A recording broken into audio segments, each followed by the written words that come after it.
Hey, what's going on, 99? I hope that you guys are doing great. So today, obviously, is a little bit different, and for the future, things are going to continue to be different with this kind of format, and I think you're really going to like it. And Wednesdays are going to change as well, which is going to be so clean, but I'll give you some more information about that at the end of this video, so make sure to watch all the way through. It is going to be a lot better than what you are used to. I can guarantee that. So anyway, are you guys ready to actually dive in? I was thinking like waiting for some reason I was waiting for like Dora the Explorer, kind of like, yeah, we're ready, like Blue's Clues, yeah, we're ready. All right, how about we just hop in? Matthew 14:22 is probably one of my favorite passages. It talks about this crazy story between Jesus and the disciples. Immediately, Jesus made the disciples get into the boat and go on ahead of him to the other side while he dismissed the crowd. He went up on a mountainside by himself to pray. Later that night, he was there, alone. And the boat was already a considerable distance from land, buffeted by the waves because the wind was against it. Shortly before dawn, Jesus went out to them, walking on the lake. When the disciples saw him walking on the lake, they were terrified. "It's a ghost," they cried out in fear. But Jesus immediately said to them, "Take courage, it is I. Don't be afraid." "Lord, if it's you," Peter replied, "tell me to come to you on the water." "Come," he said. Then Peter got down out of the boat, walked on the water, and came toward Jesus. But when he saw the wind, he was afraid, and beginning to sink, he cried out, "Lord, save me." Immediately, Jesus reached out his hand and caught him. "You of little faith," he said, "why did you doubt?" And when they climbed into the boat, the wind died down. Then those who were in the boat worshiped him, saying, "Truly, you are the Son of God." When I was a kid, there was something that would happen all the time. Like, it was a constant thing. I don't know if it's still a thing today, but when I was a kid, this was like a really big deal. And so what would happen is these friends would get together and then they would share secrets amongst all of them or in between two people. And then something honestly pretty stupid if you ask me. But what would happen is they would reach out their hands and then their little itty bitty pinkies would just cross and they would say, "Pinky promise?" Like, do you pinky promise not to say anything? Do you pinky promise that you are going to keep this between us? In those days, there was no Greek god or god in the world that could break down a pinky promise. Today's title of the message is actually a question. Is a pinky promise a big deal? I'll be honest, I would get annoyed by this because it was like a pinky. Like, of all the fingers on your hand, you would choose the pinky. This is like the weakest, this is like the weakest finger. It is the tiniest finger. Like why couldn't you pick something else? Why couldn't you pick like the thumb? Like, you know, like, yeah, like thumb, like that, that's like manly, right? Or like the pointer finger, like, that's strong, you know what I mean? Because I would think if it's like a big secret or something that is a big deal that you don't want anybody to say anything, I would expect that it would be something a lot stronger or something bigger, like cut your hand open and then with the blood gushing out and then like spit in it and then rub some dirt in it and then give high fives twice. You know what I mean? It just couldn't be something as simple as just a pinky promise.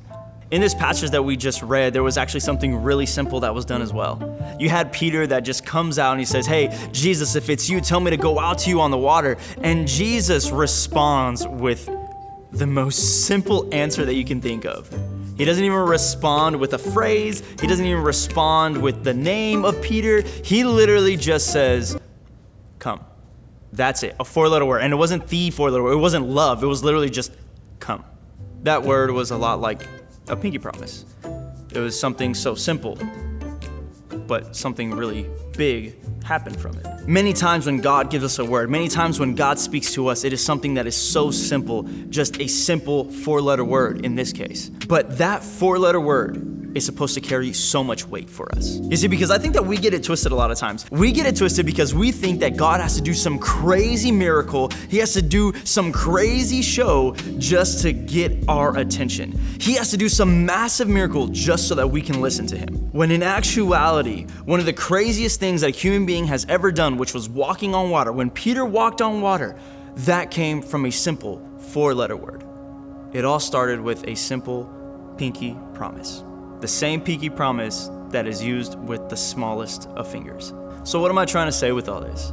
Maybe you and I need to be a lot more aware of the little things that God is speaking to us every single day. Maybe we need to be more aware of whenever a verse or a word stands out to us whenever we're reading something. Maybe we need to be a little bit more aware whenever our parents get home safely from work. Maybe we need to be a little bit more aware whenever we get to spend time with our friends. Maybe we need to be a little bit more aware whenever we get to spend time with our family. Maybe we should be a little bit more aware how blessed we were to be able to gather together before this entire virus happened.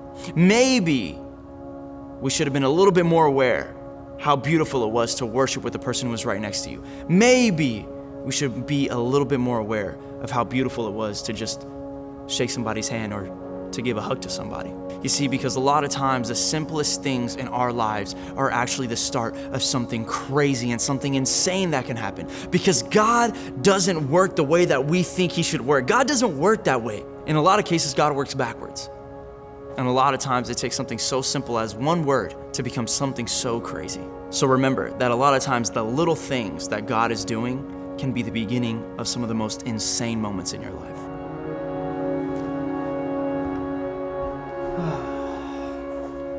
So, I really enjoy playing video games. And nowadays, for those of you who don't know, all games just need to be like open world. And for those of you who don't play a lot of video games, open world pretty much just means that you need to be able to go everywhere and be able to do anything. It's pretty much just a sandbox of video games just so that you can do whatever the heck that you want. It's no longer just like certain rooms that you can go into, but rather you can just go anywhere and just play however you want to play. So put yourself in the shoes of somebody who had to make up a video game. How would you teach people to actually know where to go? Like if it's a completely open world, how are they supposed to know where they're supposed to go? To be able to beat the game, to go to the next level, how are they supposed to do that? Don't worry, I'll wait. You see, one of the things that you notice really quickly whenever you're playing video games is that you don't ever go to where there's nothing happening. If somebody starts shooting somebody, you have to go over there. If something is happening with like fireworks going on or helicopters crashing, you have to go over there. You rarely go to the desert where nothing is happening. That's never where you go. You always have to go where something is happening, where the music changes or the controller starts to vibrate or there's a lot of commotion going on. That's where you always have to go. The truth is that just holding the forward button the entire time actually just gets boring. The reason why it's fun is because we gotta move to the left, we gotta move to the right. Oh, is that a track? Oh, okay, anyway. So you have to continue to move and you have to navigate through all these obstacles because, like I said, holding forward just gets really boring. And as a gamer, you will quickly realize that wherever there's danger is probably where you're supposed to go. Don't you think it's crazy that the moment that Jesus started walking on the water, the first thing that all these disciples said was, "Oh snap, it's a ghost." Of all the things the disciples had to say, yo, it's a ghost. They probably said something like, yo, we gotta turn this boat around. We gotta get out of here. We gotta do something. We can look back and say that the disciples were being dumb. Like, why would you even say that? But don't you think it's interesting that a lot of things that are scary and a lot of things that we think may hurt us is actually Jesus coming to our rescue? Sometimes what we think is scary is actually what the Lord wants from us. Sometimes changing our bad habits to honor God is scary. Sometimes talking differently is scary. Sometimes leaving that relationship is scary. Sometimes finding new friends is scary. Sometimes changing the places where we go is scary. Sometimes changing the way that we live our lives is scary. But I will tell you right now that if you want to go to the next level, if you really want to just beat the game, if you want to advance, if you want to get another ability, if you want to get another reward, if you want to get something else, then you need to run towards the Lord. Don't get scared because it's just different. Don't get scared because you've never seen anything like this before. Don't get scared because you haven't seen somebody walk on water before. Don't get scared, but run towards the Lord because He made you a promise. He promised to never leave you. He promised to never forsake you. He promised that you would never be alone. He promised these things and He made a pinky promise. And a lot of times we get caught up, man. We grab books, we see a whole bunch of words in school, we see all these things, but the Word gives us an entire promise that God has given us. And a lot of times it's so small and it's so tiny. It's just another application in our phone, and sometimes we open it, sometimes we don't. But what you need to realize is that just because it's just another app in there, it doesn't mean that it's not life. It doesn't mean that it's not another pinky promise. You can't get confused by the virus that's going on. You can't get confused by the fact that you haven't seen your friends. You can't get confused that you haven't been to church. You can't let your mind wander. You need to stand firm and say, I got a promise. He pinky promised and He can't go back on it. It's real, it's raw, it's authentic, it's not going anywhere.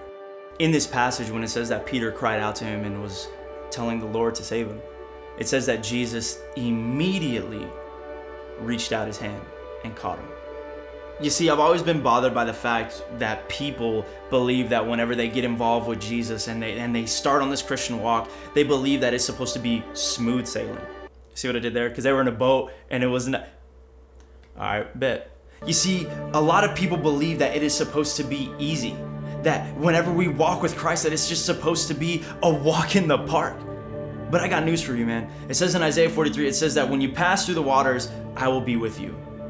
And when you pass through the rivers, they will not sweep over you.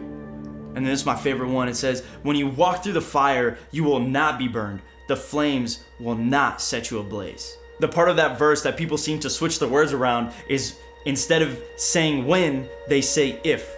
If you go into the waters, if you go into the fire, if you go into the river, it's not true. It is very clear in the word when he says that when something happens. So it is so real whenever it says that when you are struggling with money, this is when I'll be with you. Whenever things suck is when I will be with you. When you feel alone, not if you feel alone, but when you feel alone. When you feel that you have no friends, not if you don't have any friends. No, it says when you feel, when it happens, when you don't have any friends, when you're going to be brokenhearted, when you're not going to have anybody to talk to, when you're going to feel hopeless, when you're going to feel like that. It says that during those moments that he will be with you. And this is my part. This is the part that really gets to me, that I really love about what Jesus says, because a lot of times we feel that Jesus is just at a distance, that he is like on his throne somewhere in like AC or something like that, and he's just relaxing. Ladies are feeding him grapes with like the palm trees and everything, and we're over there in the middle of the storm just going through it, and we're just over here thinking, man, where's Jesus at? Because clearly I'm over here by myself.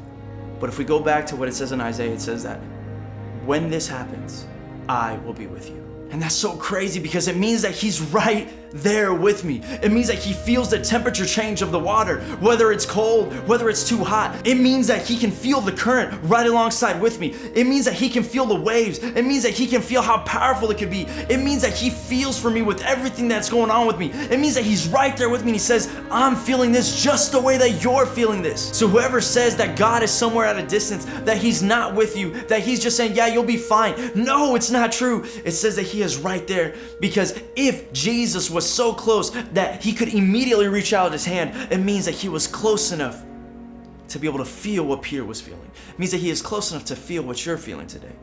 Something as simple as a worship song, as simple as a word, or even as simple as a 4-letter word like come. That is more than enough to change your life. That is more than enough. You got a promise. And even though a lot of times it may feel like it's just a simple pinky promise that nobody cares about, but remember that out of the simplest things, the greatest things come from it.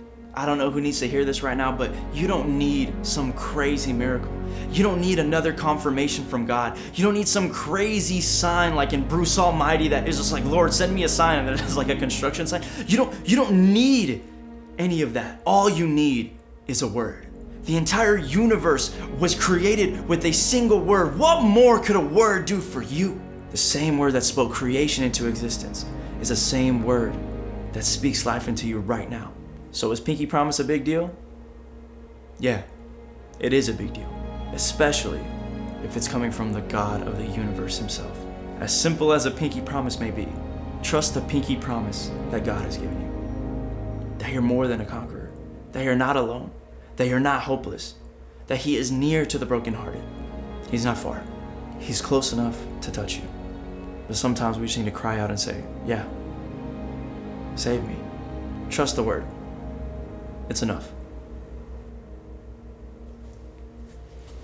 Well, guys, I hope that you all enjoyed that. I know that I did. Hopefully you got something from it. And guys, if you guys ever need anything at all, if you guys need somebody to talk to, feel free to follow us on Instagram at the 99 Church. Send us a message in the group me or through text or whatever, and we'll be more than happy to pray with you. For anything you need, if you have something to talk about or you need us to pray with you, whatever it is, we are there to help. We are here for you. So on Wednesdays, we'll be breaking out into small groups and we'll be having more of kind of like a discussion like we have done in the past. So it'll be broken up into groups and we will give you more information on that later, but keep an eye out on Instagram as well as just in the group me and maybe even Snapchat. So stay up to date on that because we will tell you who you are going to be with and in what group you will be in. So thank you for tuning in with us. I hope that you enjoyed it. Feel free to comment down below of some things that you liked and maybe some things that you didn't like, because we want to make this better for you guys so you can receive something.